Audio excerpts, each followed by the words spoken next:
اليوم كنت محتارة بالطبخ فطلعت معي هالأكلة. شغل ساعته يا سندي. قشرت البطاطا وقطعتها لمكعبات ورشيت عليها ملح وبزيت حامي وغزير قليتها لصار لونها ذهبي.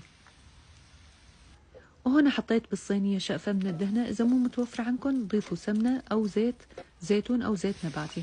وبعد ما ساحت نصيحة رجعوا قيموها مشان الأولاد ما يتضايقوا من طعمتها، أنا بحبها ما عندي مشكلة. ونزلت عليها بصدر دجاج مقطع لمكعبات وقلبتهم مع بعض. بعدين ضفت لهم حبة بصل مفرومة فرم ناعم وملعقة صغيرة من الثوم وفليفلة خضرة وحمرة مقطعين وحبة جزر مبشورة. فيكن تضيفوا أي نوع خضرة متوفر عندكم، وإذا بتحبوا ضيفوا فطر.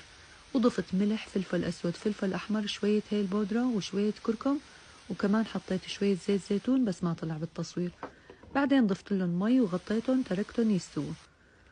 وبعد ما استوت حطيت عليها البطاطا المقلية وقلبتهم مع بعض منيح. وهيك على هذا الوضع صارت جاهزة.